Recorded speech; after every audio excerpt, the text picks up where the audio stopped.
안녕하십니까. 행복한 아침 이재용입니다. 안녕하세요. 정예인입니다. 새로운 한 주가 시작됐습니다. 오늘은 12월 4일 월요일이고요. 약간 쌀쌀한 것도 같고, 그죠? 영하인 것 같은데 서울도. 네. 날씨 궁금합니다. 마지원 기상캐스터. 네, 안녕하세요. 여기는 상암동입니다. 오늘도 아침에는 영하권으로 출발하고 있는데요. 아침까지는 공기가 꽤 차가우니까요. 따뜻한 외투 챙겨주시기 바랍니다. 네, 한 주의 시작입니다. 오늘 날씨 어떤지 전해주세요. 네, 오늘은 전국이 맑다가 차차 흐려지겠습니다. 뚜렷한 비 소식은 없겠고요. 수요일쯤에 곳곳에 비나 눈이 한 차례 오겠습니다. 동해안은 고기압의 영향 아래 대기가 건조합니다. 산불과 화재에 취약한 환경이 되는데요. 정말 자나깨나 불조심하셔야겠습니다. 현재 바람도 약간 강하게 불고 있습니다. 이 때문에 화재 위험성은 더 커지겠고요. 또 체감온도를 끌어내리며 춥게 느껴지기도 하겠습니다. 오늘 아침 기온 먼저 보시면요. 서울은 영하 2.7도, 대전은 영하 3.9도, 대구는 영하 3.2도 가리키고 있습니다. 한낮에는 서울 8도, 광주 10도, 강릉은 13도 예상되고요. 네, 오늘은 어제보다 기온이 올라서 포근하겠습니다. 네, 요 며칠 추운 날씨가 이어졌는데요. 오늘 낮부터는 추위가 한결 누그러질 전망입니다. 그럼 이번 한 주도 힘차게 시작하시기 바랍니다. 날씨였습니다.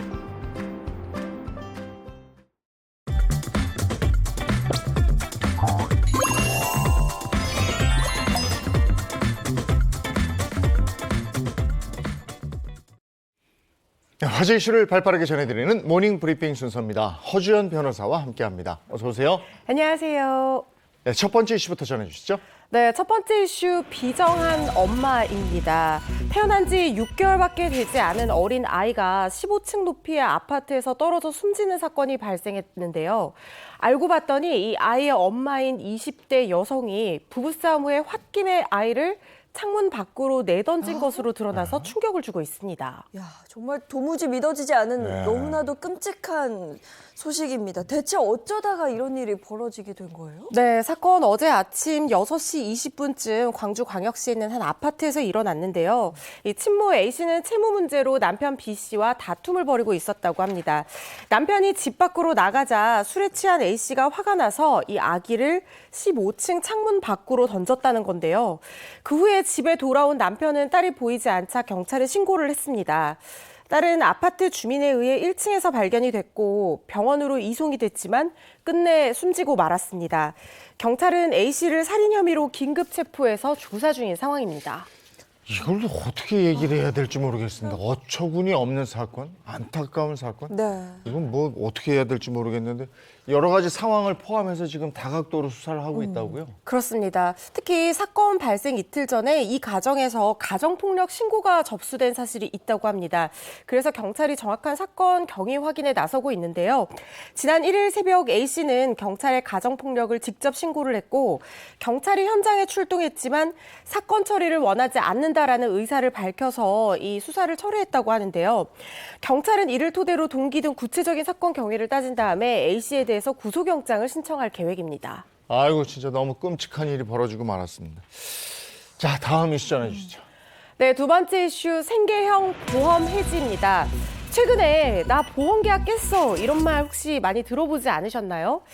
이 최근 현실적인 어려움을 겪는 사람들이 늘어나고 있는데요. 보험 계약을 자발적으로 먼저 해지를 하거나 그렇지 않으면 보험료를 내지 못해서 역으로 해지 당하는 사례가 늘고 있다고 하고요. 그래서 누적된 해지 환급금 규모가 35조 원에 달한다고 합니다. 네, 그러니까 이제 한계에 다다른 거죠. 네. 더 이상 뭐 생계가 어려워지고 버틸 수 없다 보니 어쩔 수 없이 보험을 깨고 있다는 이야기죠. 맞습니다. 생명보험협회에 따르면 올해 1월부터 9월까지 생보업계 해약 환급금 규모를 조사를 해봤더니 이 해약 환급금이라고 하는 것은 일단 만기가 돌아오기 전에 자발적으로 해지한 후 돌려받는 환급금을 말하는데요. 조사를 해봤더니 규모가 약 34조 4,600억 원으로 전년 동기보다 10조 이상 늘어났다고 합니다. 전월 대비로는 약 3조 6,400억 원이 증가한 수치이기도 하고요. 했고요. 3분기 해약 환급금 기준으로 사상 최대치를 기록을 한 건데요. 이는 2008년 금융위기 때보다도 약 3배가량 많은 수치였습니다. 여기에 비자발적으로 환급받는 돈인 이 효력상실 환급금도 증가를 했습니다. 효력상실 환급금이라고 하는 것은 보험료를 일정 기간 내지 못해서 보험사에게 해지 통보를 당하면서 이 지급받는 돈을 얘기를 하는데요. 생명보험업계의 올 3분기 누적 금액이 약 1조 2,100억 원으로 1년 새 무려 29.2%나 증가한 것으로 알려지고 있습니다. 이 보험금 해약하면은 낸 돈보다 적게 받아서 손해가 클 텐데 그럼에도 불구하고 너무 어려워서 뭔가 다른 데 돈을 써야 되겠어서 이렇게 하는 거잖아요. 해약을 선택하고 있고 너무 어렵다. 어느 정도 이렇게 되는 거예요? 그러니까 목돈이 필요하니까 손해를 감수하고서라도 어쩔 수 없이 계약을 해지하거나 아예 보험료를 내지 못하는 상황에 몰리는 것으로 보입니다. 소비자에게 원금 손실이 필연적으로 따를 수밖에 없음에도 불구하고 보험업계가 전망하기로는 지난해부터 고금리, 고물가 기조가 이어지면서 한계 상황에 몰린 서민들이 보험을 해지하고 있다 이렇게 분석을 하고 있는데요. 실제 한 자영업자는 밀린 대출 이자에 대한 부담이 너무 커서 8년간 부어온 종신보험을 해지해서 이자를 겨우 갚았다 이렇게 전하기도 했습니다. 생명보험업회 조사에 따르면 소비자 절반 이상이 보험료 납입이 어려워서 또 목돈이 필요해서 등 이유로 계약을 해지하는 것으로 나타났고요. 소비자원 설문조사에서도 경제적인 어려움 때문에 계약을 해지한다는 응답이 가장 많은 비중을 차지했다고 합니다. 한쪽에서는 너무 어려워서 보험 깨고 한쪽에서는 지난 주말에도 느꼈습니다마는 놀러 가는 분들 참 그렇게 많고 나들이객들. 네. 이게 뭐가 지금 상황인지는 잘 모르겠어요. 자, 다음 이슈 전해 주시죠. 네, 세 번째 이슈 근태불량 징계입니다. 열흘 중에 약 7일꼴로 이 무단 지각과 결근을 하고 또 연장 근무와 보상 휴가 제도를 악용한 직원에 대해서 곧바로 기관이 해고를 통보했다. 여기에 대해서 어떻게 생각하시나요? 이걸 보면 해고하는 사측의 어떤 처사가 부당하다고 느껴지지는 않을 수도 있다라는 생각이 들잖아요. 네. 그런데 갑론을박을 불러일으킬 만한 이 사건에 대해서 법원이요. 개선의 기회를 주지 않고 곧바로 해고 통보를 한 것은 부당해고에 해당한다라고 판단을 했습니다. 이게 아무래도 노동자 입장과 그 회사 입장이 다를 수밖에 없는데요. 구체적으로 이게 어떻게 된 일일까요? 네, 사건이 문화체육관광부 산하의 이 해외 홍보원에서 일어난 일인데요. 이 직원 B 씨는 2014년 일반직 행정직원으로 해외 홍보원에 입사를 했습니다. 그런데 2019년 기준 총 근무 일수인 242일 중에 무려 168일, 그러니까 약 70%를 근무 태도 불량으로 지적을 받았는데요. 여기에 사전 지시나 허가 없이 식사를 하거나 잡담을 하는 등 개인 시간까지 다 포함해서 무려 969.9시간의 연장 근무에 대한 보상 휴가까지 받아냈습니다. B 씨는 이렇게 부정수급한 보상 휴가를 사용해서 무단 지각 및 결근일에도 유급 휴가 혜택을 누린 것으로 파악이 됐습니다. 근무일의 70%를 근태불량으로 지적받았다. 회사에서도 고민은 컸긴 컸겠는데요. 네, 제가 사장님이라고 하면 이런 직원 해고하고 싶을 것 같다는 공감이 들거든요. 네. 사측도 상습적인 무단 지각 및 결근과 연장 근무 및 보상 휴가 악용을 이유로 해서 2021년 5월 이 B 씨를 해고를 했습니다. 그런데 B 씨가요, 이 해고가 부당하다라고 하면서 노동위원회에 구제 신청을 냈습니다. 사건은 지방노동위원회를 거쳐서 중앙노동위까지도 올라갔는데요.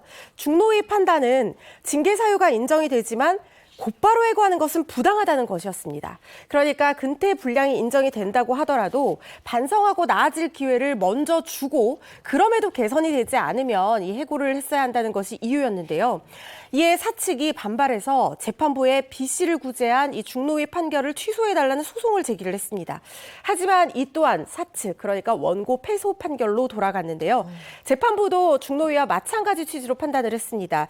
어떤 개선의 기회도 부여하지 않고 곧바로 가장 중한 징계에 해당하는 해고에 이른 것은 재량권의 범위를 일탈 남용한 처사라고 판단을 한 겁니다. 직원을 해고하려면 적어도 개선이나 반성의 기회를 주고 그래도 그렇지 않을 때 네. 해고해라.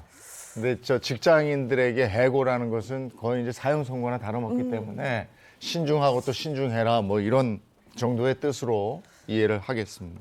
자, 다음 이슈 전해 주시죠. 네 번째 이슈, 저출산 직격탄 맞은 한국입니다. 저출산 영향으로 2017년생인 내년 초등학교 1학년 신입생 수가 40만 명에 미치지 못할 것이라는 전망이 나오고 있습니다. 그런 가운데 한 해외 칼럼니스트가요, 이 한국의 인구 감소 속도가 14세기 유럽에서 흑사병이 유행해서 인구가 감소되던 그 속도보다 훨씬 빠를 수도 있다는 전망을 내놓아서 주목을 받고 있습니다. 뭐 실제 급감한 초등학생 수를 통해서 저출산을 좀 실감하곤 하는데요. 지금 정말 문제입니다. 더 심각한 건 그 수가 앞으로 더 빠르게 줄어들 수 있다는 부분이죠. 맞습니다. 저출산 문제, 인구절벽 문제 정말 심각한 것 같아요. 이번 달부터 전국 행정보치센터에서 초등학교 입학 예정 아동의 보호자에게 취약 통지서가 발송이 됩니다. 아직 정확한 숫자가 집계되지는 않았지만 교육계 안팎에서는 내년 초등학교 입학생이 40만 명대가 되기 어려울 것이라는 전망이 우세하고요. 통계청에 따르면 2016년 40만 6천 명이던 출생아 수가 2017년 35만 7천여 명으로 5만 명 가까이 감소를 했다고 합니다. 30만 명 선을 사수하지 못하는 것도 결국에는 시간 문제가 아니냐, 이런 전망이 나오고 있는 겁니다. 야, 정말 출생아 수가 뚝 떨어진 게 실감이 나는데 해외에서도 이 한국의 출산율 저하 문제를 심각하게 바라보고 있다면서요? 맞습니다. 한 해외 매체 칼럼니스트가요, 제목이 무섭습니다. 한국은 소멸하는가라는 제목의 칼럼을 발표를 했는데요. 한국은 선진국들이 안고 있는 인구 감소 문제에 있어서 두드러진 사례 연구 대상국이라고 규정을 했습니다. 또 우리나라 3분기 합계 출산율이 0.7명인데요. 이 의미를 설명하는 과정에서 칼럼니스트가 이 정도 출산율을 유지하는 국가는 한 세대를 구성하는 200명이 다음 세대의 70명으로 줄어들게 된다는 것이다 라고 분석을 하면서요. 이런 인구 감소가 14세기 유럽에서 흑사병이 유행했을 때 그때 인구 감소 비율을 능가하는 것이다 라고 설명을 했는데요. 특히 2067년 한국 인구가 3,500만 명 밑으로 떨어질 수 있다는 그 전망만으로도 충분히 한국 사회를 위기에 몰아넣을 수 있다라고 분석을 한 겁니다. 진짜 심각하네요. 무섭네요. 예. 오늘 모닝 브리핑 여기까지 하겠습니다. 허주연 변호사와 함께했습니다. 고맙습니다. 고맙습니다.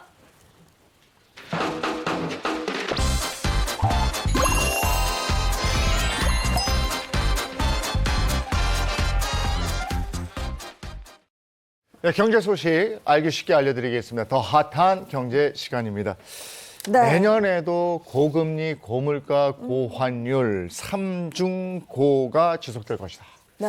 아이고, 이게 계속 무서워요. 무섭습니다. 또 큰 문제이기도 하고요. 네.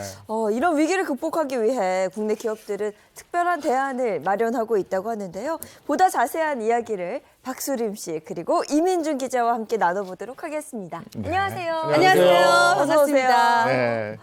코로나19 팬데믹이 소강 상태로 가고 이제 우리가 코로나19를 극복하면 경제도 괜찮아질 것이다. 이런 예측이었는데 이게 다 빗나가고 있어요.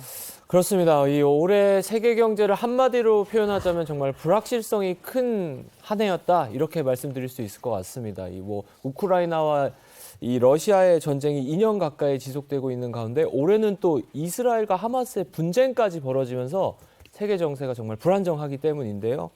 내년에도 아마 저성장 기조가 이어질 것으로 보입니다만 여러 전문가들은 내년에는 세계 경제가 좀 미약하게나마 회복세로 전환될 거고 또 느리지만 꾸준히 경제가 회복할 수 있다, 이런 희망적인 분석도 나오고 있는 상황입니다. 미약하게나마 경기가 오름세로 바뀔 거라고 하니 이 부분에 좀 희망을 걸어봐야 할 것 같습니다. 그런데 이 국내 기업들은요, 이 위기를 타파하고자 힘을 합치고 있다 그래요? 그렇습니다. 뭉치면 살고 흩어지면 죽는다, 이런 유명한 말이 있지 않습니까? 자, 국내 주요 대기업과 그리고 협력사들은 이 위기를 극복하기 위해서 상생이라는 대안을 찾았습니다.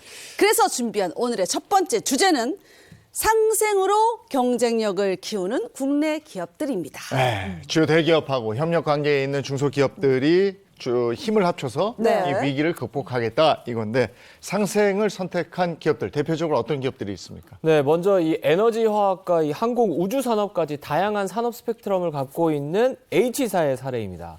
H사는 지난 2009년부터 매 파트너스 데이를 열어서 협력사의 성과를 공유하고 우수 협력사에게 포상하는 행사를 진행해 왔습니다. 이 우수 협력사를 발굴하는 효과뿐만 아니라 한 해의 성과를 함께 돌아보고 협력사들과 화합을 다지는 일거양득의 효과까지 얻을 수 있다고 합니다. 협력사들이 좋은 성과를 낼 수 있는 원동력이 될 것 같은데요. 또 다른 기업은 어떤 기업이 있을까요? 자, 다음은요. 대기업이 가진 거대한 자본력을 활용해서 벤처 기업을 육성하는 P사의 사례입니다. 자, P사의 사례, 철강에 특화된 P사. 그러니까 탄소 중립 제철 기술, 또 2차 전지 소재 기술처럼 그 회사에 필요한 기술을 확보하기 위해서 벤처 기업과 다방면의 협력을 강화해 나가고 있습니다. 그 방법 중에 하나가 벤처 펀드라고 하는데 이 벤처 펀드는요 2019년 최초로 만든 이후에 약 2조 7천억 원의 펀드를 결성해서 유망한 벤처 기업들에게 투자해 왔습니다. 자, 이를 통해서 현재까지 5,200개 신규 고용 효과를 창출할 수 있었습니다. 네, 벤처 기업들은 투자를 받아서 성장하고 대기업들은 대기업이 필요한 기술을 또 제공받을 수 있으니까 서로 다 윈윈할 수 있는 건데 그렇죠. 또 다른 기업은요? 네, 마지막으로는요, 이 중소기업의 해외 진출을 도와서 동반 성장하는 사례입니다. 유통업과 식품업을 다루고 있는 L사는요, 지난 2016년부터 국내 중소기업의 해외 진출을 지원하는 동방성장 프로그램을 진행해 왔습니다. 중소기업의 한국 진출을 지원하는 수입 상담회와 국내 중소기업의 해외 진출을 지원하는 수출 상담회 등의 프로그램들이 운영되고 있고요. 올해는 인도네시아 자카르타에서 성황리의 프로그램이 개최됐습니다. 개최된 이후 현재까지 누적 상담 건수가 8,513건, 수출 상담 금액은 약 1조 3천억 원이라는 유의미한 기록을 남겼다고 합니다. 야, 우리 기업들이 이렇게 많은 또 다양한 노력들을 하고 있었네요. 상생으로 경쟁력을 키우는 국내 기업들의 사례를 한번 알아봤고요. 이어서 다음 주제는요. 네, 더 핫한 경제 두 번째 주제는 알면 돈이 되는 꿀팁을 준비했습니다. 바로 나도 모르게 쌓인 세금 포인트로 할인받는 방법입니다. 이거 아니 이거 알아야지. 저도 몰랐어요. 세금 포인트? 저도 꼼꼼히 좀 챙겨야 되겠는데 네. 세금 포인트라는 게 있는지도 몰랐는데 맞아요. 아니 실제로 이게 숨은 자산인데 이 제도를 알고 활용하는 분들이 많지 않다면서요? 그렇습니다. 좀 생소하실 것 네. 같습니다. 이 세금 포인트란 제도는 국세청이 납세자를 응원하기 위해서 포인트를 주는 제도인데요. 지난 2004년 처음 도입이 됐습니다. 홍보가 좀 부진해서 실제 사용률이 1%도 되지 않는다고 합니다.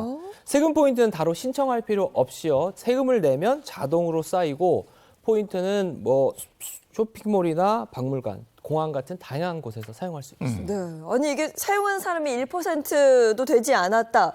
그럴 만한 게 지금 우리 아무도 모르고 있었잖아요. 그럼요. 네, 세금 꼬박꼬박 낸 사람들은 그러면 지금 포인트가 차곡차곡 쌓여 있다는 얘기인데 어디에 쌓여 있어요? 그 개인 납세자는요 종합소득세, 양도소득세 그리고 뭐 근로퇴직, 사업, 기타 소득세를 내게 되면 포인트가 쌓입니다. 자, 만약 세금을 자진해서 냈다. 그러면 세액 10만 원당 1포인트씩. 세금 고지서를 받은 이후에 냈다. 그러면 세액 10만 원당 0.3포인트씩 적립이 됩니다. 근데 법인 납세자는요. 세금을 자진해서 냈다면 마찬가지로 세액 10만 원당 1포인트가 적립되지만 세금 고지서를 받은 이후에 냈다면 포인트가 적립되지 않는다고 합니다.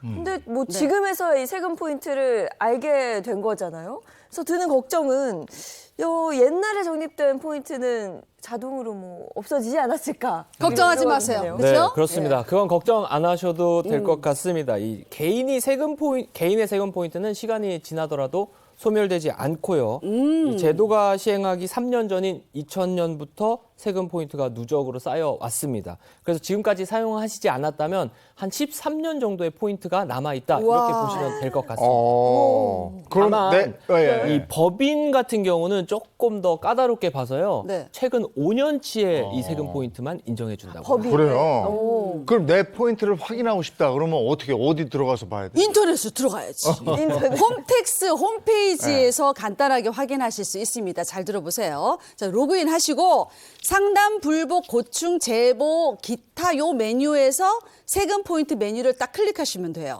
또한 모바일 손택스 앱에서도 같은 방법으로 쉽게 확인할 수 있으니까 꼭 참고하시기 바랍니다. 저도 방송 끝나면 당장 좀 확인을 그렇죠. 해봐야 될 것 네. 같아요. 근데 가장 중요한 건 이렇게 쌓인 포인트를 어디서 쓸 수 있는 거예요? 네, 이 세금 포인트는 다양한 곳에서 사용할 수 있는데 먼저 할인 쇼핑몰에서 사용할 수 있습니다. 이 전용 쇼핑몰에 들어가면 세금 포인트 1포인트당 1%의 할인을 받아서 와. 제품당 최대 5%까지 할인이 가능하다고 합니다. 만약 이 50만 원대 제품을 구매해서 총 5% 할인을 적용하면 25,000원 정도가 아낄 수 있는 거고요. 맞아. 이 대소형 가전뿐만 아니라 생필품, 뭐 과일, 채소 등 생활 전반의 제품을 이 쇼핑몰에서 판매하고 있으니까 참고하시면 좋을 것 같습니다.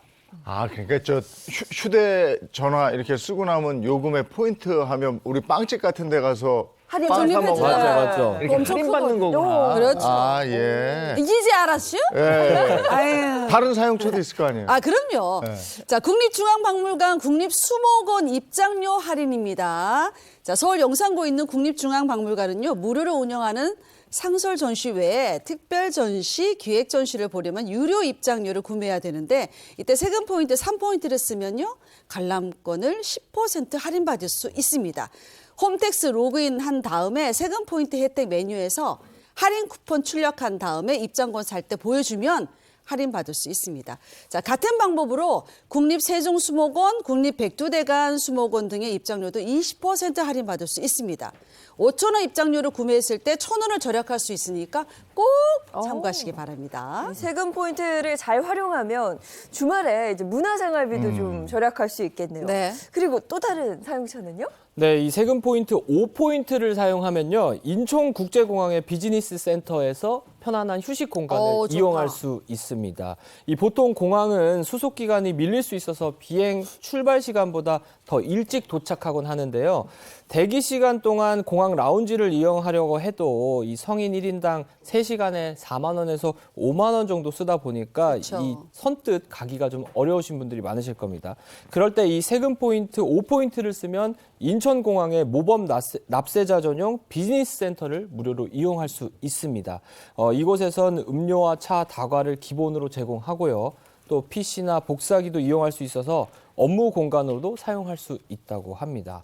운영 시간은 9시부터 18시까지라고 하니까요. 그리고 세금 포인트를 사용한 납세자뿐만 아니라 동반자도 함께 이용할 수 있다고 하니까 공항 가신 분들은 꼭 참고하셔서 이용하시면 좋을 것 같습니다. 네, 다양한 사용처 굉장히 많습니다. 놓치신 분들을 위해서 다시 한번 정리를 해드릴게요. 홈택스나 모바일 손택스 앱에 로그인을 하신 뒤에 상담, 불복, 고충, 제보, 기타란 들어가시고요. 그리고 세금 포인트 이렇게 클릭하시면 자동으로 쌓인 나의 세금 포인트를 확인하실 수 있다고 합니다. 야, 이게 진짜 세금 포인트가 있는 거 몰랐는데. 네. 이거 이렇게 사용할 수 있겠네요. 근데 또 이제 얘기 쭉 들어보니까 네. 사용할 수 있는 곳을 조금 더 늘려주시면 좋겠다 싶어요. 아, 네? 조금 더. 이거 공항 가야 되고 뭐 이렇게 저같이 쇼핑 별로 안 하는 사람은 이거 네. 자, 오늘 경제 소식 여기까지 하고요. 다음은 우리 주변에서 일어나는 사건 사고를 법의 관점으로 풀어보겠습니다. 그 법이 알고 싶다.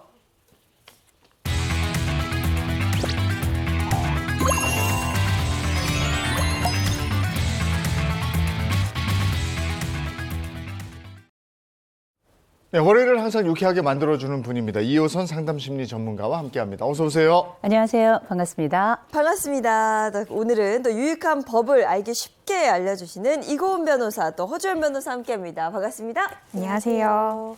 네, 오늘 첫 번째 주제부터 가죠. 네, 그 법이 알고 싶다. 첫 번째 주제는 임플란트 싸게 해줄게. 억대 연봉을 받은 치과 의사가 알고 보니 가짜였다. 아니 치과 의사가 가짜였다. 그러면 의사가 아니었다는 건가요? 이거 어떻게 된 일이에요? 네, 이 지난달 말 제주도를 발칵 뒤집어 놓는 사건이 일어났습니다. 6년간 환자들을 돌보면서 동네에서 소문난 이 치과 의사가 알고 보니까 의사 면허도 하나 없는 가짜였던 겁니다. 이미 그에게 진료받은 환자가 한 300명이 넘었고 수억 원의 이익을 챙긴 뒤였다고 합니다. 어떻게 이런 일이 발생했을지 일단 범행이 일어난 현장으로 함께 가보시죠. 치과 진료 접수대가 병원인데? 보이고요. 네. 또 근처에는 진료를 기다리는 환자들도 이렇게 보입니다. 진료를 받을 수 있는 번듯한 치과 의자도 있고 네. 엑스레이 기계도 있는데 언뜻 보면 이 일반 치과처럼 보이는 치과잖아. 이곳이 네. 사실은 일반 가정집 주택이었다고 합니다. 치과가 아니라 저 가정집이에요? 네, 어머, 맞습니다. 웬일이야. 이 경찰이 범행 현장을 급습한 영상을 좀 보시면 네. 이 치과 의자는 안방 한가운데에 놓여져 있고 또 의료기기는 부엌에 주방 기구가 있는 곳에 쌓여 있습니다. 아이고야. 이곳에서 무면허 의료 행위를 한 사람은 60대 남성 A 씨였는데 그는 자신이 살던 제주 시내 단독주택 1층에서 네. 2016년부터 지난 8월까지 불법 진료를 와. 하다 덜미를 붙잡혔고요. 의료법 등 위반 혐의로 구속 기소가 됐습니다. 어떻게지? 옛날에 저희 미장원 같은 거 할 때 야매 뭐 이런 거 있었어요. 근데 이게 그 머리 하는 거랑은 또 다른 차원이잖아요. 다르죠. 근데 이게 지금 이렇게 화면을 보기만 해도 완전히 치과처럼 이렇게 꾸며놓은 건데 지금 말씀하셨던 것처럼 의사 행세, 의사 행세를 했더니 A 씨가 무면허다 이렇게 말씀하셨는데 혹시 치과와 관련된 면허가 정말 하나도 없었던 진짜 건지 하나도 없었어요? 스쳐 지나가는 것도 없었던 진짜 건지. 하나도? 네, 그렇습니다. 이 남성은 중국에서 관련 기술만 배워왔고요. 이 자격은 국내에서는 하나도 따지 않았다고 합니다. A 씨의 범행 대상은 주로 60대 이상의 노인들이었고요. A 씨는 임플란트와 교정, 각종 보철 치료를 해주고 약 7억 원 상당의 부당 이익을 대박. 이야. 야, 면허가 없는 사람이 그렇게 많은 사람에게 불법 시술을 한 수 건데 있는데. 이게 듣기만 해도 너무 위험할 것 같은데요. 그렇죠. 맞습니다. 이 경찰의 압수수색 과정에서 그동안 환자들에게 공개되지 않았던 작업실도 좀 드러났는데요. 치과 진료를 하는 곳이라고 볼 수 없을 정도로 좀 참담한 모습이었다고 합니다. 유통기한이 지난 약품과 치료에 사용한 의료용품들이 낡아서 못 쓰는 경우가 많았고 의료 장비도 비위생적인 환경에 그대로 노출돼 있었습니다. 이렇다 보니까 이 불법 시술로 인한 탈도 날 수밖에 없었는데 A 씨에게 시술을 받았고 그 다음에 부작용을 낳은 이 환자들이 다른 주변 치과로 갔다가 이 A 씨의 불법 치료가 수면 위로 드러나게 된 겁니다. 뭐 기본적인 위생도 지켜지지 않은 그런 공간에서 불법 의료 행위가 이루어졌습니다. 뭐 영상을 보는 것만으로도 참 충격적인데요. 맞아. 뭐 지금이라도 밝혀져서 다행이긴 합니다만 어떻게 이런 범행이 뭐 6년이나 이게 들통이 나지 않을 수 있었을까요? 이러한 무면허 의료 행위가요. 무슨 거의 첩보작전을 방불케하게 그렇게 은밀하게 진행이 됩니다. 이 불법 의사 A씨 같은 경우에도 마찬가지였는데 간판, 달리가 없죠. 간판도 없고 심지어 철저히 예약제로 관리를 했습니다. 그리고 집 앞에 CCTV를 단 거예요. 그래놓고는 이제 환자가 딱 초인종을 누르면은 신원 확인을 하고 CCTV를 통해서 확인한 사람만 들여보낸 거죠.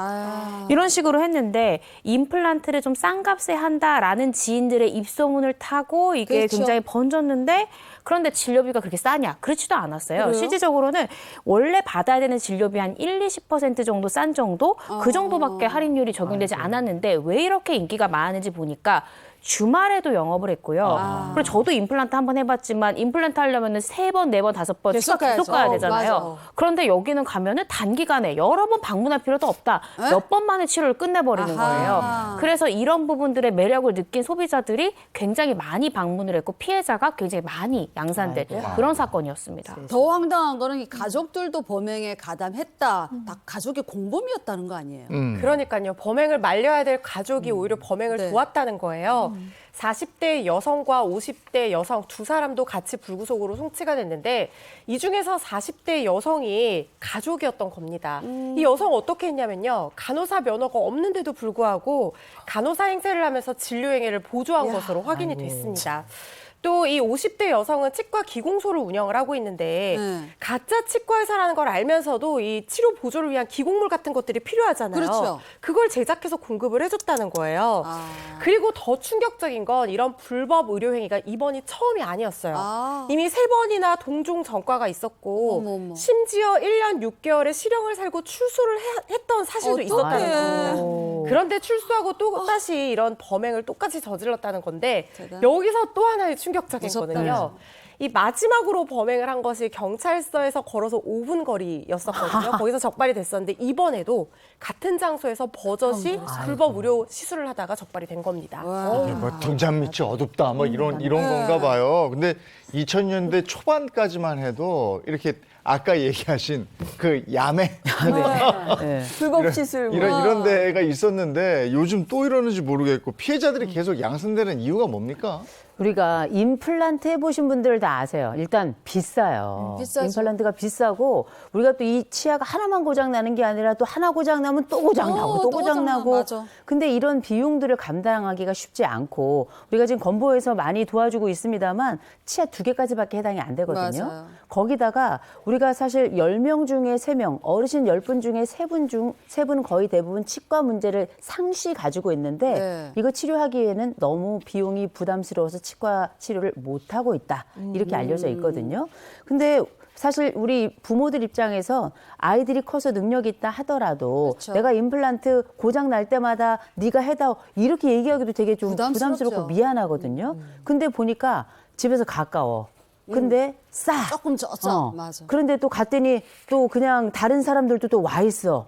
그러니까 또 다른 사람이 했는데 또 괜찮대. 이런 얘기들이 이래저래 들리고 나면 맞아, 아, 맞아. 나도 해야 되겠다. 이런 생각이 드는 거거든요. 그러나 우리가 지금 봤던 것처럼 불법적인 데는 반드시 문제가 생길 수밖에 없거든요. 맞아. 네. 거기다 치과라는 게 얼마나 여기 뭐 뇌의 문제, 몸의 문제, 신경 문제가 얼마나 복잡하게 연결돼 있어요. 절대 가시면 안 됩니다. 네. 아마 면허가 없다는 걸 모르고 가신 분들도 네. 분명히 계실 것 같아요. 어르신들이다 보니까. 근데 4번째 범행이거든요. 그만큼 좀 더 무거운 처벌을 받아야 할 것 같은데 어떻게 될까요? 네, 당연히 무거운 처벌을 받게 될 텐데 행간에는 그러세요. 아니 시술 잘 끝났고 아무 사고도 없어. 그리고 심지어 이 무자격자가 의사보다 더 기술도 좋아. 그럼 아무 문제 없는 거 아니야? 라는 의문 제기하시는 분들이 있습니다. 그렇지만 법원에서는요. 이러한 무자격 이런 불법 의사들이 의료행위를 하는 것 자체가 위험하잖아요. 그래서 아무런 의료사고가 나지 않았다 하더라도 그 자체로 엄벌에 처해집니다. 그럼. 2가지 법률이 적용되는데 첫 번째는 누구든지 의료인이 아닌데 의료행위 했다라고 하면 의료법 위반죄에 해당이 돼요. 그래서 5년 이하의 징역 또는 5천만 원 이하 벌금에 처해지고 만약에 이 사안처럼 업으로서 영리를 목적으로 이 무자격자가 의료행위 했다라고 하면 보건범죄 단속 특별조치법 위반이 해당이 돼서 무기징역 또는 최하가 2년 이상의 유기징역에 처해집니다. 우리 사안 같은 경우에는 이미 3번째 동종 범행했죠. 그리고 마지막 1년 6월을 또 살다가 나왔는데도 또 했어요. 그 바로 앞에서. 근데 심지어 그 기간이 6년. 그리고 벌어들인 수익이 7억. 제가 예상할 때는 5년 이상의 실형이 처해질 것 같고요. 이런 경우에는 이제 아마 어떤 특정 차명 계좌로 돈을 받았을 가능성이 굉장히 높아요. 그래서 그 계좌만 오픈해봐도 범죄 수익 규모가 7억보다 더 많을 수도 있고 그렇다고 보여지면서 5년 이상의 실형이 처해질 가능성이 굉장히 높다. 처벌할 수 있는 굉장히 높아질 것이다. 이렇게 예상이 됩니다. 저는 피해자들이 좀 더 걱정되는 게 맞아요. 우리 어머니 아버지들이 그 일반 가정집에서 그렇게 한다는 걸 알고 불법 의료 행위라는 거 알고 가신 분들도 분명히 계실 거란 말이에요. 그럼 이런 피해자들도 그 처벌을 받게 되는 건지 궁금해요. 불법 의료 행위를 한 사람은 처벌받는 규정이 있지만 네. 그 의료 행위를 시술받은 환자를 처벌하는 규정은 없어요. 그렇기 때문에 혹시 알고도 살짝 마음이 흔들려서 가서 시술 받으셨다고 하더라도 이거를 좀 신고를 하시는 게 좋을 것 같습니다. 그래, 맞아. 내가 처벌될까 봐 신고를 안 하고 숨기지 네. 마시고 네. 이거 처벌 안 받으니까요. 이 시술 받은 분이 가서 신고를 좀 할 수 있도록 주변에도 알려주시면 좋을 것 같아요. 그런데 문제는요. 이 알고 시술을 받았다고 하면 부작용이 발생을 했을 그러니까, 맞다. 때 이 제대로 배상을 받을 수 없는 문제가 발생하거든요. 실제로 의사 면허가 없는 사람한테 이마 필러 네. 이 시술 받은 사람이 있었어요. 네. 간단하다고 생각해서 받았겠죠. 그런데 피부가 괴사되는 부작용을 아이고. 겪게 됐는데 이걸 손해배상 청구를 했는데 법원에서 봤을 때는 아니 면허 없고 자격 없는 사람인 거 알고 시술 받지 않았냐. 그렇기 때문에 이 시술 받은 사람의 과실이 있다라고 봐서 민사상 손해배상 책임의 과실 상계가 돼서 일정 부분 책임을 나눠지게 됐어요. 그래서 배상의 규모가 훨씬 줄어들었던 사건이 있거든요. 그래서 이 배상 규모도 중요하지만 결국에는 부작용으로 고통받게 될 가능성이 맞아요. 있다는 것 때문에 이 불법 의료 시술은 아예 그냥 근처에도 접근 안 하시는 게 좋을 것 같습니다. 이 지점에 매우 중요한 역할을 제가 우리 이고은 변호사님께 좀 여쭤보겠습니다. 네. 가짜 의료 행위 이거 일단 당하고 난 다음에 방법이 없잖아요. 그러니까. 그럼 예방이 제일 중요한 건데 피해 예방법 지금부터 꼼꼼히 말씀해 주시기 바랍니다. 자, 쓸 준비하고 있습니다. 네. 말씀하십시오. 두 가지 정도 꼭 기억하셔야 네. 됩니다. 첫 번째, 싼 게 비지떡입니다. 아. 너무 진료비가 싼 곳은 의심하셔야 돼요. 맞아. 2017년에 치과에 이런 이벤트 광고가 걸렸습니다. 임플란트 45만 원. 아, 추가 비용은 전혀 없음. 있어. 네, 최고의 효도 상품 이렇게 광고를 걸었는데 몰린 사람이 무려 2,000명. 2,000명이 몰렸다는 거예요. 대박. 근데 이게 치과 의사가 치료를 한 게 아니라 알고 보니까 치위생사가 아, 이렇게 위생사가 임플란트를 한 거였어요. 안 돼. 단기간에 이 치위생사가 벌어들인 이익이 무려 50억 원. 근데 이 위생사한테 받은 이 진료로 인해서 잇몸에 피가 나고 심지어 잇몸이 괴사하고 이런 부작용 끝에 결국 잡히게 됐습니다. 그러니까 따라서 너무 싼 곳을 진료비로 광고한다. 뭔가 의심해 보시고 이게 그렇죠. 합법적인 병원인가를 꼭 의심해 보셔야 된다는 거 기억하셔야 되고, 두 번째는 이런 곳은 보통 광고를 대놓고 하지 않아요. 불법인데 광고하면 걸릴 거 아니에요. 맞아. 그러니까 보통 지인 추천으로 입소문을 타서 이런 곳들이 유명해지는 경우가 많습니다. 현행법에 따르면 요즘 병원 가시면 리셉션에 다 의사 면허 잘 보이는데 비치하도록 되어 있습니다. 맞아요. 그래서 병원 딱 가시면 일단 리셉션 가셔가지고 의사 면허증 비치되어 있는지 보시고 의사 선생님의 양력 꼼꼼히 확인해 보신다면 이렇게 불법 업소가 합법적인 줄 알고 가서 불법 시술 받는 이런 피해 발생하지 않을 것 같으니까요. 가격과 의사 면허증 반드시 확인하셔야 됩니다. 아니 그리고 여기는 정식 허가가 안 났을 테니까 네. 현찰 달라고 그럴 거 아니에요. 그러네. 카드가 아니고. 그러니까 돈 엄청 벌었죠. 그러니까 그런 것도 한번 꼼꼼히 살펴보셔야 되겠습니다. 요즘 병원들 카드 다 되는 거잖아요. 병원 다 되죠. 되죠. 또 다 되죠. 국가니까. 병원은. 네. 현찰 달라고 하기도 하겠지만 그래도 예, 무조건 현찰 달라고 그러면 좀 의심해 봐야 됩니다. 네. 예. 자, 다음 주제 가죠. 네, 그 법이 알고 싶다. 두 번째 주제는요. 이 바람난 아들 편들던 시어머니, 며느리에게 세금 폭탄까지 안겼다. 야, 이거 또 혈압 오르는 얘기 같은데 이거 어떻게 된 일이에요? 자, 이해를 돕기 위해서 공투로 준비해봤습니다. 시어머니 역할은 제가 하고 며느리 역할은 장예인 씨가 합니다. 이 사연 실제 사건을 바탕으로 재구성했습니다. 사연 속으로 고고! 남편이 바람을 피운다는 걸 알았을 때 저는 당장 시댁으로 달려갔습니다. 엄한 시어머니가 남편을 호되게 혼내줄 거라 생각했거든요. 그러나 그건 저의 착각이었습니다. 부모는 자식이 설렁 바람을 펴도 결국 자식 편을 들게 돼 있더라고요. 어머니, 이것 좀 보세요. 아비가 다른 여자한테 사랑한다고 문자를 보낸 거 있죠? 저 이제 어떡하면 좋아요. 올게 왔구나. 에미야, 또 그치고 너무 상심하지 말어라. 이게 다 내 팔자려니. 생각해야지 이제 와서 뭐 어떡하겠니? 아니 잠깐, 어머니 그게 무슨 말씀이세요? 제 팔자라뇨? 아니 뭐 내 말 너무 곡해하지 말고 들어. 내가 너네들 결혼하기 전에 사주를 봤어. 네. 네 사주에 남편 바람수가 많아. 다 팔자에 쓰여지 운명이 그런 걸 뭐 어떡하겠니? 아니 어머니 어떻게 그렇게 말씀하실 수 있으세요? 바람은 남편이 편든데 뭐 제 팔자 제 탓을 하시다뇨. 아니 저 결심 굳혔어요. 당장 이혼할 거라고요. 쟤는 사람이 좋게 말해줘도 뭐 못 알아들어. 팔자가 드세서 그런가? 쟤 왜 저러냐 진짜. 팔은 안으로 굽는다는 말이 괜히 있는 게 아니더라고요. 그렇게 시어머니는 바람 피운 남편을 두둔했고 저는 그런 남편과 시댁에 질려서 결국 이혼을 하게 됐습니다. 그런데 이 지긋지긋한 악연은 이혼 후에도 저를 따라다녔습니다. 땡동. 예미야. 아니다. 전 애미야. 나다. 전 시애미다. 문 열어라. 아니 어머니 무슨 일이세요? 저 이혼한 지 1년도 넘었는데? 아니 다른 건 아니고 너한테 줄 게 있어서 왔어. 네? 세금. 나랑 세금 좀 나눠주면 안 되겠냐? 세금이요? 아 싫어요. 뭐 좋은 거 나눠주는 것도 아니고 세금을 왜 나눠주세요? 아유, 너는 말을 해도 왜 그렇게 또 정없이 하냐? 야, 우리가 그때도 안 그래도 우리 고부 사이였잖아 한때. 그리고 너 때문에 내 아들 이혼남 됐는데 이거 하나는 해줄 수 있지 않니 너? 뭐라고요? 세상에 기가 막혀서. 아니 절대 안 도와드릴 거니까 가세요. 어머머. 나가세요. 어머머머 제발.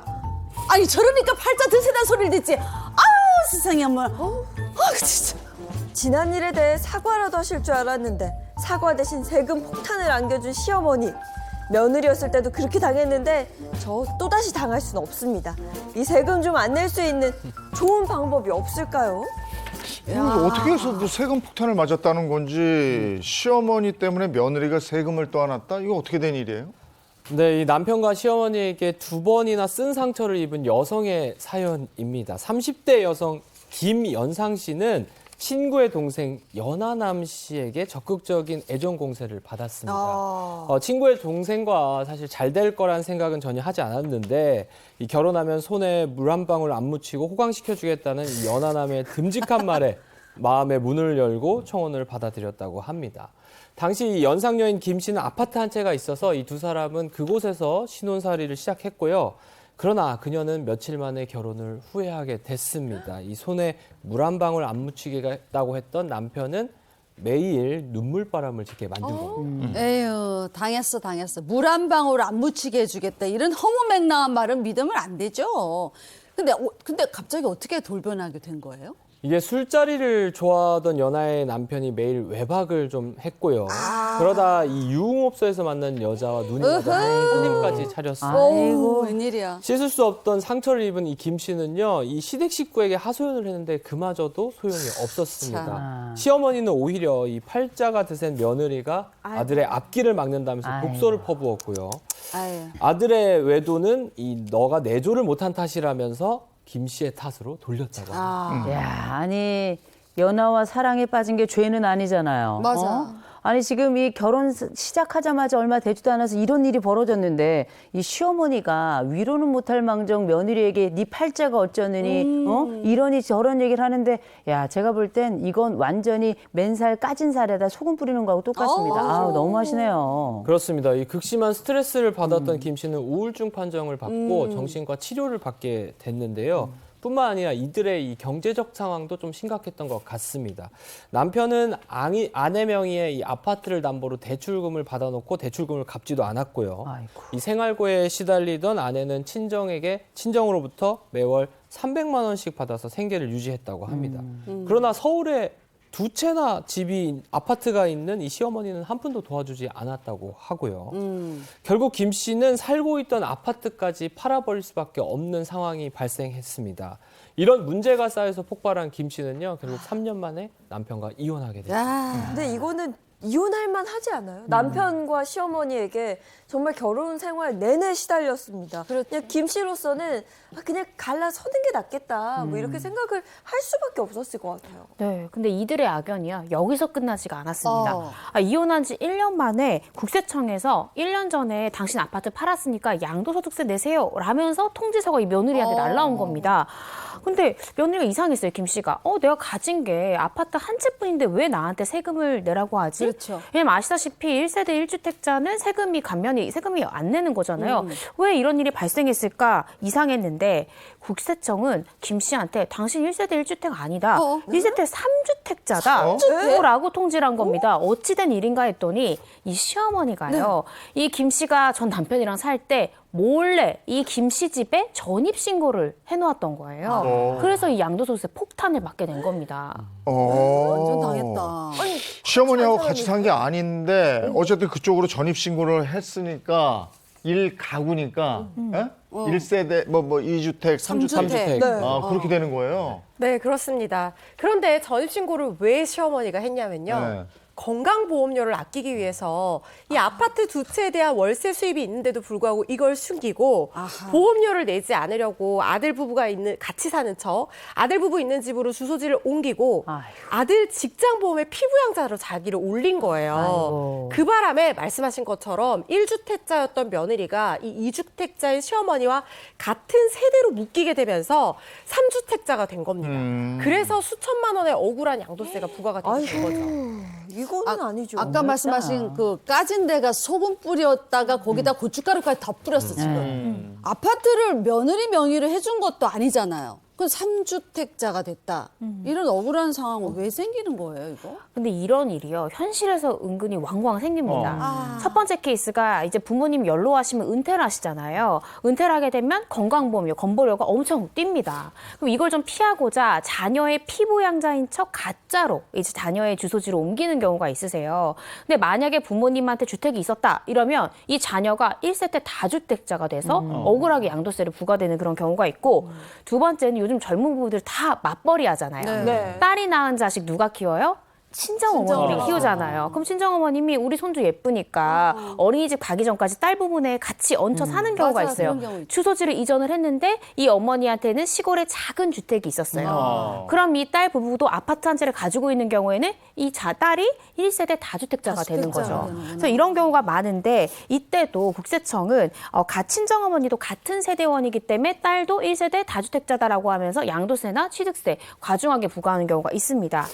이렇게 생기는 이유가 소득세법에서 세대를 정하는 기준을 좀 살펴보셔야 되는데 이 세대 정하는 기준이 같은 주소 또는 거소에서 생계를 같이 하는 사람을 세대원으로 봅니다. 따라서 이 주민등록상 같은 세대로 등록되어 있으면 같은 세대로 간주되기 때문에 고액의 양도세나 고액의 이 취득세를 부과될 수 있습니다. 그래서 가족들 살다 보면 여러 사정 변경 생기잖아요. 주소 이전이 필요한 경우가 있는데 그때는 반드시 이렇게 난처한 상황 생기지 않도록 잘 한번 따져보고 주소 이전 여부 결정하셔야 됩니다. 야, 이게 전입신고도 그냥 막 하면 안 되겠네요. 그럼요. 따져볼 게 되게 많은데. 그나저나 지금 이 집 같은 경우는 이 며느리 너무 억울하잖아요. 지금 사실 그쵸. 수천만 원에 해당하는 세금을 내게 생겼는데 이거 허주민 변호사님 도와주셔야 돼요. 도와드릴 수 있을 것 같습니다. 이게 다행이에요. 조세 실질주에 따라서 실제 상황이 어땠는지를 적극적으로 입증을 하시면 돼요. 그러니까 주민등록상 주소지만 같이 했을 뿐이지 아까 주소도 같고 생계도 같이 하는 사람이 같은 세대로 묶인다고 했잖아요. 그렇죠. 생계를 같이 하지 않았다는 점에 대해서 적극적으로 입증을 하면 돼요. 그래서 이 며느리도 별도의 세대라는 점을 입증을 하기 위해서 친정 어머니한테 매월 300만 원 받아서 가족끼리 생활했던 이 내역들, 그다음에 이체 내역들, 그다음에 자기가 뭐 힘들었던 어떤 병원 진단서 이런 것들을 제출했고요. 이럴 때 제일 또 중요한 것이 주변 사람들이 실제로 생계를 같이 하지 않았다는 점에 대해서 확인서 같은 거 써주는 게 굉장히 도움이 돼요. 맞아. 그런데 이 사건에서 결정적으로 시누이가 이런 확인서를 써줬다는 거예요. 시누이는 친구이자 올케인 이 며느리가 동생이랑 결혼 생활하는 동안 경제적, 정신적으로 너무 힘들었다. 그리고 동생은 이렇게 우울증으로 힘들어하는 아내를 전혀 돌보지 않았고 우리 엄마도 이렇게 가끔씩 왔다 갔다 했을 뿐이지 생계를 같이 한 게 아니다. 이런 확인서를 맞아. 써줬다는 거예요. 양심적으로. 그래서 며느리가 구제받을 수 있었다고. 네. 아, 야, 다행이네. 이게 좀 놀랍습니다. 시누이가. 그렇죠? 신우가 보기에도 너무한 거야. 그래. 그래서 우리 엄마 너무했어. 너무한 거야. 어떻겠으면. 정말 그러면 이런 결과적으로 증거들을 통해서 이 세금을 내지 않아도 되는 걸로 됐나요? 네, 그렇습니다. 이 조세심판원이요. 며느리인 김 씨에게 부과됐던 세금이 잘못됐다라면서 이 며느리에게 부과된 세금 안 내도 된다 이렇게 판단했습니다. 당시 이 병원 진단서도 굉장히 결정적인 증거로 작용을 했는데 심판원은요. 우울증 진단서 기재 내용을 보니까 이 며느리가 시어머니랑 같이 생활하기 굉장히 어려웠을 것이다라고 판단했던 거고 결국 시어머니 주택 2채 가지고 계셨잖아요. 독립생계가 가능했다. 그리고 며느리도 친정에서 계속해서 생활비를 받았기 때문에 이 별도 세대로 봐야 된다라면서 며느리에게 억울한 세금 피할 수 있게 그렇게 되었습니다. 다행이에요. 근데 이거 시어머니는 꼼수 쓰다가 돈 더 내게 생겼을 것 같은데요. 어떻게 됐어요? 그렇습니다. 소득 있는데도 이렇게 속이고 피부양자로 등록을 했잖아요. 이런 경우에 적발이 되면 당연히 피부양자 자격이 박탈이 되고요. 그동안 내지 않았던 건강보험료를 소급해서 추가로 납부를 해야 됩니다. 그리고 단순히 보험료를 회피할 목적이 아니라 만약에 탈세의 목적이 있었다라고 하면 가산세와 더불어 형사처벌까지도 받게 될 수가 있는데요. 사기나 그런 부정한 행위로서 이에 준하는 부정한 행위로서 조세를 포탈한 사람 같은 경우에는 조세법 처벌법에 따라서 2년 이하의 징역이나 포탈한 세금의 2배까지도 이 벌금형을 부과를 받을 수가 있거든요. 얕은 꼼수는 항상 걸리게 되어 있습니다. 특히 지난달부터요, 소득 정산제도라고 해서, 그러니까 실제 소득이 넘어오는 시기와 네. 보험료 산정 시기에 시차가 있거든요. 이걸 악용해서 이 자영업자나 프리랜서 같은 이 이걸 숨길 수 있는 사람들이 소득을 좀 줄여서 신고를 해서 보험료를 좀 적게 내는 그런 경우들이 있어요. 근데 이거를 이제는 이런 부분을 추후에 다시 산정을 해서 제대로 된 보험료를 추가 납부할 수 있도록 하는 제도가 시행이 되고 있거든요. 네네. 그러니까 꼼수 쓰셔도요, 세금은 정말 피할 수가 없습니다. 언젠가는 어디가라도 따라오게 되어 그렇지, 있어요. 그렇지. 세금은 그림자다라는 말씀을 드리고 싶습니다. 다 나와요, 조사하면. 네. 허재현 변호사 지금 하는 얘기가 그렇게 무섭게 들리죠. 조사하면 다 나와. 피할 수 없어요. 예, 오늘 그 법이 알고 싶다 여기까지 하겠습니다. 고맙습니다. 고맙습니다.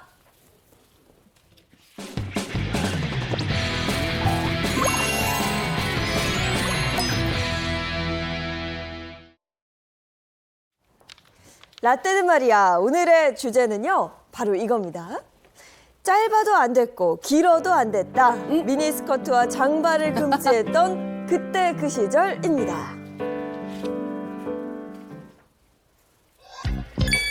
아이고 세상에. 단속 걸렸네.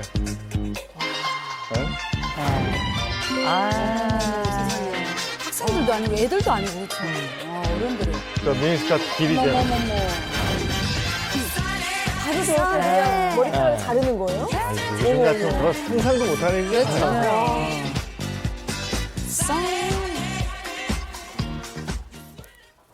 세대 간의 추억을 공유하는 시간 라떼는 말이야. 아 요즘 정말 저 앞에 사진 보고 좀 뭐 하는 사진이야 하는 분들도 계실 거예요. 네. 치마 단속을 했다니 이게 웬일입니까 하는 분도 계실 거고. 오, 근데 네. 사실 뭐 겨울에도 요즘은 치마 많이 입거든요. 왜냐면 짧은 패션의 치마. 완성이라서. 네. 근데 그 당시에는 뭐 봄, 여름, 가을, 겨울 가리지 않고 짧은 치마는 안 된다. 네. 이런 거네요. 지금은 여자들 내 마음만 내키면 비가 오나 눈이 오나 바람이 부나 짧은 치마를 입고 다닐 수 있잖아요. 그렇죠. 근데 50년 전만 해도요. 짧은 치마는 못 입고 다녔어. 한여름 땡볕에도 못 입고 다녔어요. 왜? 단속에 걸렸으니까. 그런 게 있었습니다. 저는 그 시대는 아니에요. 근데 저의 언니가 저랑 8살 차이가 나는데 저희 언니 때는 그랬다 그러더라고요. 맞아, 맞아. 근데 실제 옛날에 아마 기억하시는 분들 계실 겁니다. 여성들은 미니스커트 단속하고 남자들은 장발 단속해가지고 그때 당시 경찰들이 사실 뭐 총이나 아니면 뭐 테이저건 이런 걸 들고 다니는 게 아니라 오른손에 가위 들고 왼손에 30cm 대나무자 들고 다니면서 재고 자르고 참 이런 시절이 다 있었네요. 그리고 그 시절엔 이 경찰 단속을 피해서 정말 뭐 도망도 많이 다녔다는 얘기 들었던 것 같은데 실제로도 그랬어요? 그럼요. 가위나 이발기를 드는 경찰과 장발족들의 그 실랑이 벌이는 게 그냥 시내에서는 흔하게 볼 수 있는 그런 장면들이었어요. 1975년 개봉한 영화죠. 바보들의 행진에도 이런 장면이 잘 녹아 있습니다. 자, 화면 보시게 되면 여러분들 아 하고 아시게 될 겁니다. 자, 이 영화 속 장면이에요. 아, 저 장면 기억납니다. 네. 달린다. 저때 이렇게 뛰면서 송창식의 왜 불러? 네, 해불러. 예. 해불러. 저게 금지곡이 됐죠. 맞아요. 아, 왜 그러냐고. 네. 그렇지. 어우, 잘 뛴다. 예. 당시 금지곡이 많았어요. 그러니까. 예. 그때 당시 금지곡이 뭐 한두 곡이 아니었죠. 아마 기억하시는 분 네. 많이 계실 텐데 제일 먼저 옛날에 한대수 선생님이 불렀던 물 좀 주소. 네. 물 좀 주소. 그거 왜 그러냐? 물고음은 연상시킨다고. 지발 저린 거지. 아니 그런 연상 자체가 이상하지 않아요? 네. 그러니까. 또 한 가지는 양희은 씨의 이루어질 수 없는 사랑. 왜 너의 침묵에 이거. 그거 왜 사랑은 안 이루어지냐? 허무주의. 네, 허무주의를 조장한다 그래가지고 이것도 결정권자가 뭔가 이루어지지 않은 사랑을 했던 거야. 그렇지. 너무 웃긴데. 상처가 있는 거죠. 그리고 이장희 씨가 불렀던 불 꺼진 창. 왜 불이 꺼지냐? 거기서 뭐 하려고 그러냐? 아하. 아이고 별의별 게 있었는데 지금은야 뭐 이 곡들이 다 하나같이 다 명곡 대열에다 올라가 있습니다만 그때만 해도 정말 핍박의 시대가 맞아. 아니었나 싶습니다. 네, 아니 참 황당합니다. 뭐 노래를 이런저런 이유로 못 듣게 하고 뭐 짧은 치마나 머리 길이를 단속하고 자, 그 시절의 풍기문란 단속 그 가운데는 우리가 잘 몰랐던 비화도 있다고 하는데요. 수림 씨가 첫 번째 준비하셨어요. 자, 첫 번째 비화입니다. 여러분도 한번 맞춰보세요. 시청자 여러분도. 70년대 장발 단속에 무려 이 사람도 걸렸다. 누굴까요? 아니 여자도 걸린 거 아니에요, 여자? 혹시 이재용 아나운서도 걸렸다 아닌가? 아니 여자인데 왜 남자같이 생긴 여자 있잖아요. 자, 남자인 줄 알고 잡아가지고 그런 거 아니에요? 여보세요. 쓸데없는 소리 하지 마시고 정답 갑니다. 정답. 정답은요. 70년대 장발 단속에 홍콩 배우 성룡도 걸렸다. 진짜 걸렸다고? 네. 우리나라에서? 아니 홍콩 배우 성룡이요? 겁수룩한 사실이에요? 머리에 매력적이잖아요. 어. 홍콩 배우 성룡이 겪은 실화인데 1970년대 치권. 아니 치권 어. 치권 한참 이렇게 촬영할 당시였는데 그때 명동 거리를 막 활보하고 있었어요. 그러니까 경찰한테 딱 걸렸죠. 나 머리 길 때 이리 와. 차 타. 이렇게 된 거죠. 근데 그때 성룡은 나 홍콩 사람 머리 안 돼. 왜 안 돼? 그 홍콩 배우라는 걸 몰랐던 거예요, 경찰은. 그러니까 경찰은 야, 홍콩 사람인데 왜 한국말 그렇게 잘해? 거짓말하지 마. 이러면서 차 타. 이렇게 된 거죠. 근데 당시 같이 있던 친구가 여권 보여주면서 겨우 풀려났대요. 예. 근데 경찰차 타고 출발했다 그러면 머리 바로 잘리는 거예요. 그럼 영화의 잘리는 타격이 컸겠죠. 그죠. 그런 일도 있었습니다. 아니, 치권은 저도 본 영화거든요. 아, 그럼. 진짜 재밌게 본 영화인데 만약 그때 잡혔으면 이 성룡이 그때 영화를 찍을 수 있었을까 약간 이런 생각도 드는데요. 아니 근데 성룡이 그때 잡혀서 머리 잘렸으면 국제망신이에요. 아, 그럼요. 그럼요. 그렇죠. 근데 사실 그때 당시만 해도 외국인은 당연히 그 해당이 안 됐었기 때문에 원래 안 잘리는 게 맞긴 한데 아니 성룡이 도대체 한국어를 얼마나 잘했길래 잘했어. 한국 사람으로 오해를 받고 그 단속에 걸렸겠냔 말이에요. 네. 자, 성룡도 대단한 것 같아요. 자주 왔었대잖아요, 우리는. 그런 참 좋아했었어요. 대단합니다. 근데 저는 지금 딱 궁금한 게 물론 지금도 뭐 개개인의 스타일에 따라 차이는 있겠지만 이렇게 장발을 하는 남성이 그렇게 흔하지는 않거든요. 근데 그 시대에는 하지 말라고 하니까 더 했던 건가요? 왜 이렇게 장발이 유행했을까요? 근데 그거는 이제 일부 유행 따라간다 이것도 있었지만 시대 저항 정신 같은 상징이었다고 그래요. 그러니까 60년대에는 미국의 팝 음악계, 뭐 기성세대의 그렇지. 통념을 거부하는 히피 문화가 있었는데 이 히피 문화가 우리나라에 들어오면서 그 정도는 아니지만 청년들의 머리 그렇죠. 이걸 기르면서 거기에 대한 뭐 저항 이런 거였고 그때 더불어서 청바지 또 티셔츠에 통기타 뭐 이런 걸 가지고 있었고 네. 부스타 뭐 부스시 장발머리에 도끼비 뒷주머니에 꼭 네. 유신 체제에 이어서 히피 문화 체제에 저항하는 느낌 뭐 이런 거였고요. 네. 예, 서구의 퇴폐풍조 뭐 성별 구별하기 힘들고 위생에도 좋지 않다 뭐 이러면서 이걸 단속하고 이랬다는 거죠. 이유가 너무 황당하다 진짜. 위생? 성별을 구별하기 어렵다. 또 위생 때문에 단속했다. 이건 너무 어거지 같아요. 그렇지? 억지죠. 제가 또 그 시절 단속 일화를 좀 보니까 네. 1974년 6월 이 장발족 무기한 단속에 나선 서울시경이 일주일 동안 1,103명을 단속했다. 이런 기록이 남아 있습니다. 이거 막 잡으라 그런 거지. 실적 그때 정말 10,000명이 넘었던 거는 너 몇 명 잡았어? 너 몇 명 잡았어? 이거. 정말 많았던 겁니다. 네. 장발로 길었던 남자분들이 진짜 많았던 것 같아요. 그렇죠. 아니 이게 말이 장발이지 실제 그냥 잡히면 그냥 봐가지고 좀 마음에 안 들면 그냥 잘랐던 것 같아요. 그래, 제가 볼 맞아. 때는. 그래가지고 뭐 앞머리가 뭐 조금 이렇게 옆머리가 좀 귀를 덮는다. 앞머리가 눈썹 밑으로 좀 내려온다. 뒷머리가 약간 옷깃에 닿는다 그러면 그냥 무작정 자르는 겁니다. 근데 만약에 머리 깎기를 거부할 수도 있잖아요. 아니면 도망가다 잡혔다. 즉결 심판에 넘어갔다. 굉장히 강력했던 건데 그럼에도 불구하고 하지 말라서가 아니라 이 시대가 나를 누르니 뭐라도 이렇게 꾸물떡은 해야 될 것 같잖아요. 그렇죠. 그래서 말 그대로 시대에 대한 일종의 저항의 상징처럼 장발이 더 유행한 게 아닌가 싶습니다. 그렇구나. 옳지 않은 단속에는 또 끝까지 저항했던 그렇죠. 그 시절 청년들이 참 대단하다는 생각이 드는데요. 뭐 앞서 영상도 봤습니다만 장발 단속뿐만 아니라 미니스커트 단속이 또 그 시절에는 있었습니다. 그 비화를 이호성 교수님 준비하셨죠? 자, 우리가 미니스커트에 관련해서 할 얘기가 많습니다만 저는 입어본 적이 별로 없어서 네. 먼저 살짝 말씀을 드리고요. 그때 당시 미니스커트 하면 우리가 이 생각하실 겁니다. 지금부터 퀴즈 나갑니다. 네. 자, 여러분 우리나라 미니스커트의 원조 비행기에서 윤복희가 내리던 영상 있으시죠? 네. 윤복희가 내리던 이 비행기에서 내리던 이 영상은 네모다. 실하다. 네모다. 실하잖아. 이 영상이 네모다? 네모다. 이 영상 본 것 같은데? 이거 네. 뭔가 조작된 영상이에요. 가짜. 뭐예요? 설마. 이게 가짜라고? 가짜? 자, 정답 말씀드리겠습니다. 미니스커트의 원조 윤복희 영상은 없다. 없다요? 없다? 없습니다. 봤다 네. 본 것 같은데. 나 본 거 같은데. 저도 비행기 내리는 영상을 본 것 같긴 한데 네. 그 영상이 없다는 건가요? 네. 자, 이제는 말할 수 있습니다. 실제 그 영상은 없는 건데요.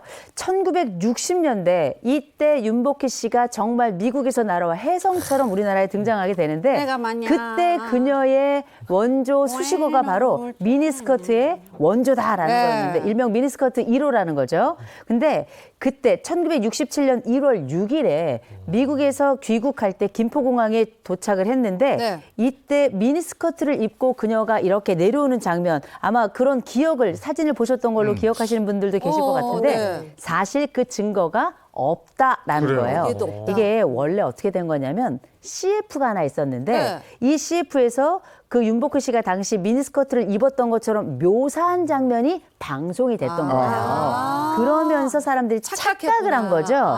그래서 그때 뭐 사실 계란 세례를 받았다 아니면 이게 가짜 다큐멘터리라 뭐 이랬는데 실제로는 계란 세례도 없었고 또 한 가지 귀국날 그때 너무 추워가지고 미니스커트를 입을 수도 없었대요. 그게 없었구나. 그러니까 이게 CF에서 만들어진 영상이 우리가 실제라고 진짜 내려왔다. 네, 착각을 했던 거군요. 뭐 그래도 윤복희 씨가 이 미니스커트를 유행시킨 장본인이라는 맞아, 주인공이에요. 이거는 변치 않은 사실이죠. 어쨌든 뭐 윤복희 씨 덕분에 국내에서 미니스커트가 유행이 된 유행됐죠. 건 사실인 거고 당시 윤복희 씨가 입은 그 미니스커트 유행으로 인해서 정부에서는 치마 길이 단속에 나서게 됐다. 뭐 이래도 과언이 아닐 거고 여성들이 길거리에서 미니스커트 대놓고 입을 수 없는 상황이 벌어진 거잖아요. 1973년 2월에 경범죄 처벌법이 개정이 되면서 단속 항목 중에 과도한 노출이 들어가게 됐고 미니스커트도 단속 대상이 됐기 때문이라고 그러고요.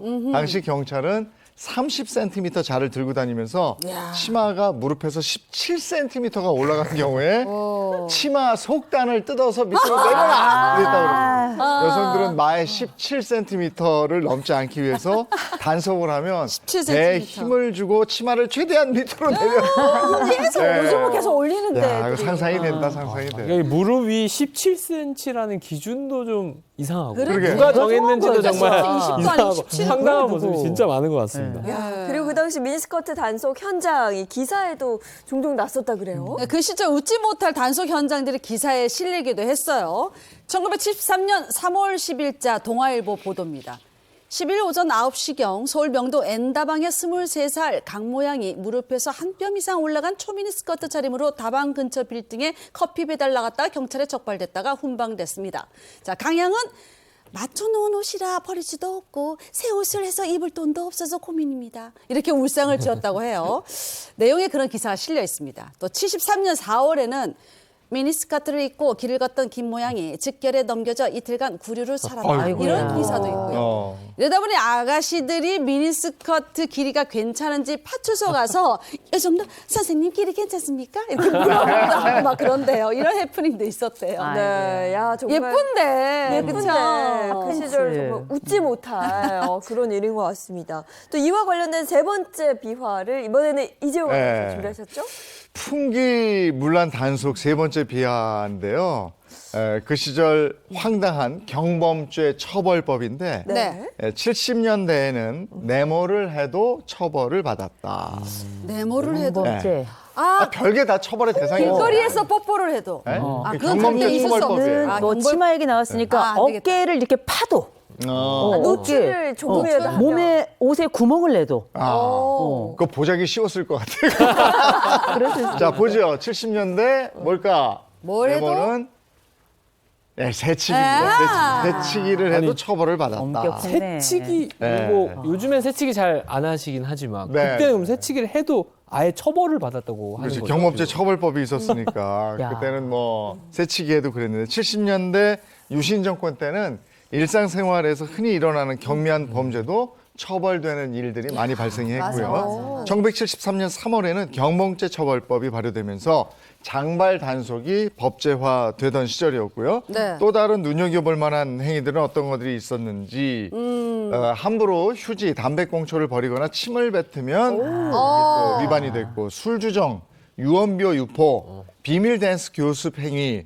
또 그 장소를 제공한 행위, 네. 또 암표 매도 행위, 새치기까지 처벌을 받았습니다. 네. 아니, 제가 얼마 전에 그 무슨 티켓을 바꿔달라고 줄을 서 있는데 어떤 아주머니가 그 오래 기다렸는데 제 앞에 쓱 제가 원래 그런 말 못하는데 제가 줄 서 있었거든요라고 말씀을 드리는 적이 있거든요. 새치기 요즘은 사실 이렇게 새치기를 해도 처벌을 하지는 않는데 기분 상하죠. 그렇죠. 뭐 지금은 남아있는 건 아니잖아요. 그러니까 새치기 행위가 2013년 법이 개정이 됐어요. 이게 행렬 방해라는 용어로 바뀌었습니다. 그러니까 공공장소에서 승차할 때나 뭐 승선할 때나 입장할 때나 매표 등을 위한 그 행렬에 착 끼어들자 얌체같이 그러면 떠밀거나 해서 그 행렬의 질서를 어지럽히는 행위를 했을 때만 처벌하는 것으로 바뀌었습니다. 근데 이 외에도 저 시절 그 무분별한 단속이 이루어졌던 경범죄 처벌법 위반 행위가 세월이 지나면서 정말 많이 다듬어졌어요. 그러니까 저 때는 기준이 명확하지 않았기 때문에 맞아요. 어떤 행동이 왜 처벌받는지 제대로 알 수 없다는 그런 불신을 받기도 했었습니다. 네. 그럼 우리가 앞에서 얘기했던 뭐 70년대 이 장발 단속이나 미니스커트 단속 같은 거는 어떻게 역사에서 좀 사라지게 된 거라고 보세요? 이거 정말 안 사라졌으면 지금 다 잡혀갑니다. 그렇죠. 난리 났는데요. 이게 1973년에 처음 장발족하고 미니스커트족들을 이제 단속하기 시작했는데 이 단속이 언제까지 이어졌는가? 88 올림픽 때까지 이어졌습니다. 엄청 오래된 거예요. 그랬는데 이게 1980년대에는 크게 세 차례에 걸쳐서 경범죄 처벌법이 수정이 됩니다. 제일 첫 번째가 1981년에 처음에 추가됐던 무전 취식하고 금연개혁에서의 흡연, 요거는 지금까지도 그냥 계속 이어지고 있고요.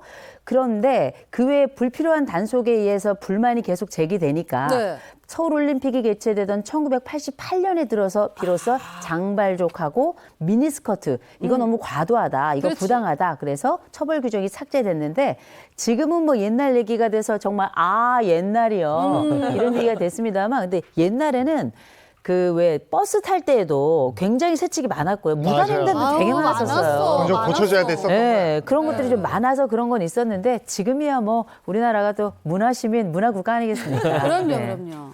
그 당시에 이제 뭐 장발족들 경찰에 걸리게 되면 수모를 좀 많이 겪은 걸로 제가 알고 있거든요. 장발족의 수모는 정말 말이 아니었습니다. 일단 장발 단속에 딱 걸리잖아요. 그러면 이발기나 그냥 다음부터 조심 이게 아니에요. 이발기나 가위로 소위 머리에 고속도로 난다 그러잖아요. 쫙 밀어요? 이렇게 뚫기게 밀어버리는 거 그냥 말 안 바리깡이 들으니까 있었죠. 한 번 몇 번 아유, 경고했는데 안 된다 세상에. 그러면 그냥 밀어버리는 거죠. 어떡하면 좋아. 또 정도가 과한 퇴폐 사범 같은 경우는 그 풍속 사범 단속법을 만들어 가지고 엄하게 처벌했습니다. 1년 이하의 징역 5,000원, 5천만 원, 그 당시에는 5,000원도 비싼 거예요. 5,000원 이상의 벌금 처벌도 받을 수 있었습니다. 또 장발족은 그 예비군 훈련, 우리 이재용님 아시겠지만 예비군 훈련에 참가하잖아요. 근데 불참 처리돼. 어머나. 장발이기 때문에 안 돼. 야. 그 단속이 심할 때는 정부가 외국인 장발족까지 단속 들어가요. 진짜요? 공항이나 항구에서 머리 깎지 않으면 Hey, come on 해서 머리 너 머리 왜? 내 머리 정말 좋아 막 이래도 소용없어요. 입국시키지 않겠다. 이런 식까지 했었습니다. 이야. 그러다 보니까 당시 기록에 따르면 1972년 10월 말까지 8만 3천여 명의 머리가 깎였어. 그리고 12,000여 명이 즉결 심판에 회부돼서 벌금을 냈다고 합니다. 이야. 지금은 있을 수 없는 일이죠. 진짜 있을 수 없는 있을 수 일이에요. 없죠. 정말 말도 그리고 안 된다. 골목 피하고 뭐 이게 너무 어려우니까 이제 이게 장발이 어떻게 보면 저항 정신의 상징이라고 그랬잖아요. 그렇죠. 그러니까 그때는 아예 그때 당시에 백고머리라고 그랬어요. 아예 그냥 아예 밀어버리는. 밀어버려요. 그렇죠. 네. 차라리 그냥 우리 저 고등학교 때는 저 중고등학교 다 이렇게 교복 입고 다닐 그죠. 때니까 그때도 장발도 아니야. 짧은 머리인데도 맞아. 그때 더 짧게 했던 시절이라 그때는 그냥 이거 바리깡 가지고 그렇죠. 그냥 앞에 교무실 저 교문 앞에서 밀었잖아요. 맞아. 그럼요. 그러니까 이렇게 뚫려가지고 다니고 그랬죠. 이게 머리는 정말 자존심이거든요. 그러니까 여자들 같은 경우에는 딸들이 뭐 몇 시까지 들어와 했는데 안 들어오면 아버지 집 가위 들고 와서 네. 이리 와, 이리 와. 아유, 당신 그러지 마세요. 이리 와. 아빠 잘못했어. 이러고 막 잘리고 막 이러잖아요. 머리카락까지 많이 그랬던 거예요. 그 왜 단발 여자들은 교복 입고도 단발에서 귀 위로 몇 센치 이게 있었잖아요. 맞아요. 그래서 여학교에서도 가위 들고 다니면서 선생님들이 이 귀 위쪽으로 네. 다 머리를 잘랐던 그런 시절도 있었죠. 남학교에서는 그래서 너무 백고머리 짜증나. 치고 오면 반항한다고. 그렇지. 아, 네. 그렇게 끌려가서 맞았어요. 때렸어요. 아니, 길어도 안 된다고. 누가 왜 이렇게 때려 그냥. 아유, 진짜. 그리고 저거 지금 그거 기억나시죠? 80년대 왜 이렇게 불신 검문이 많았는데. 너무 많았죠. 많았죠. 가방 들고 지나가다 보면 무조건 반말이야. 맞아. 일로 와. 이거 열어. 그래요. 그러면 다 뒤지고. 네, 그냥 학생같이 생긴 사람은 무조건 일로 와. 이거 열어. 지금 있을 수 없는 일. 아, 수 맞아. 없어. 난리 나죠, 인권침해죠. 그 가방을 뒤집어 엎기까지 했으니까. 맞아. 네. 그런 시대 안 살아보셨죠? 안 살면 몰라. 아유. 근데 그때는 그게 그냥 저항은 했지만 네. 당연하다고 바랐는데 맞아요. 지금 그래서 봐. 아유, 큰일 나죠. 난리 말도 나죠. 안 되죠. 지금 그렇죠. 예, 우리가 몰랐던 그 시절의 비화에 대한 얘기 나눠봤습니다. 라떼는 말이야. 그런 일이 있었습니다. 예, 여기까지. 예, 고맙습니다. 고맙습니다. 오후에는 날이 좀 풀린다고 해도 네. 오전에는 계속 쌀쌀하니까요. 그럼요. 아침에는 또 영하권으로 네. 아침 추위가 이어집니다. 옷차림 따뜻하게 하시는 게 좋겠습니다. 좋은 하루 보내시고요. 저희는 내일 아침 7시 30분에 돌아올게요. 행복한 아침, 행복한 하루 되십시오. 고맙습니다. 고맙습니다.